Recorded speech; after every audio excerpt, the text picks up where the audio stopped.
ಕರ್ನಾಟಕದ ಯುವಜನರಿಗೆ ಸರ್ಕಾರದಿಂದ ಬಿಗ್ ಅಪ್ಡೇಟ್ ಒಂದು ಬಂದಿದೆ. ಯುವಕರನ್ನ ಸಂಘಟಿಸಿ ಅವರ ಪ್ರತಿಭೆ ಮತ್ತು ಸಾಮರ್ಥ್ಯವನ್ನು ಬಳಸಿಕೊಳ್ಳುವ ಉದ್ದೇಶದಿಂದ ರಾಜ್ಯದಾದ್ಯಂತ 10,000 ಭಾರತ್ ಜೋಡೋ ಯುವ ಸಂಘಗಳು ಸ್ಥಾಪಿಸಲು ಸರ್ಕಾರ ಮುಂದಾಗಿದೆ. ಪ್ರತಿ ಗ್ರಾಮ ಪಂಚಾಯಿತಿ ಹಾಗೂ ನಗರ ವಾರ್ಡ್ ಮಟ್ಟದಲ್ಲಿ ಈ ಸಂಘಗಳನ್ನು ರಚಿಸಲಾಗ್ತಾ ಇದ್ದು, ಆಗಸ್ಟ್ ಅಂತ್ಯದೊಳಗೆ ನೋಂದಣಿ ಪ್ರಕ್ರಿಯೆ ಪೂರ್ಣಗೊಳಿಸುವಂತೆ ಜಿಲ್ಲಾಧಿಕಾರಿಗಳಿಗೆ ಗಡುವು ನೀಡಲಾಗಿದೆ. ಇನ್ನು ಈ ಯೋಜನೆಯಡಿ ಸರ್ಕಾರ ಬರೋಬ್ಬರಿ 1,000 ಕೋಟಿ ಅನುದಾನ ಮೀಸಲಿಟ್ಟಿದೆ.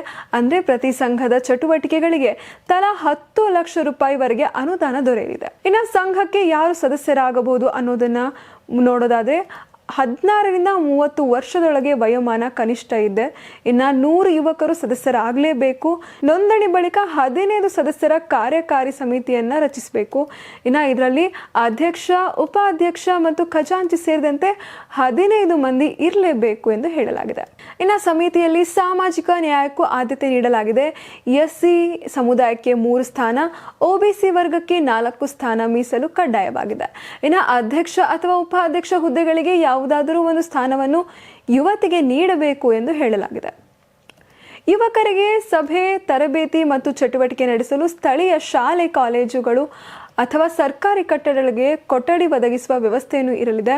ಪ್ರತಿ ಸಂಘಕ್ಕೆ ಯುವ ಸಬಲೀಕರಣ ಮತ್ತು ಕ್ರೀಡಾ ಇಲಾಖೆಯಿಂದ ತರಬೇತುದಾರನ ನೇಮಿಸಿ ವಾರ್ಷಿಕ ಗೌರವಧನವನ್ನು ನೀಡಲಾಗ್ತಾ ಇದೆ. ಇನ್ನು ಮಾದಕ ವ್ಯಸನದಿಂದ ಯುವಕರನ್ನ ದೂರವಿಟ್ಟು ಜವಾಬ್ದಾರಿಯುತ ಹಾಗೂ ಸತ್ಪ್ರಜೆಗಳನ್ನಾಗಿ ರೂಪಿಸುವುದು ಈ ಯೋಜನೆಯ ಪ್ರಮುಖ ಗುರಿಯಾಗಿದೆ. ಒಟ್ಟಿನಲ್ಲಿ ಯುವಕರಿಗೆ ವೇದಿಕೆ ಚಟುವಟಿಕೆಗಳಿಗೆ ಆರ್ಥಿಕ ನೆರವು ಮತ್ತು ಸಮಾಜಮುಖಿ ಕೆಲಸಗಳಿಗೆ ಅವಕಾಶ ಕಲ್ಪಿಸುವ ಮೂಲಕ ಹೊಸ ತಲೆಮಾರನ್ನು ಸಬಲಗೊಳಿಸುವ ಪ್ರಯತ್ನವಾಗಿ ಭಾರತ್ ಜೋಡೋ ಯುವ ಸಂಘ ಯೋಜನೆಯನ್ನು ರೂಪುಗೊಂಡಿದೆ.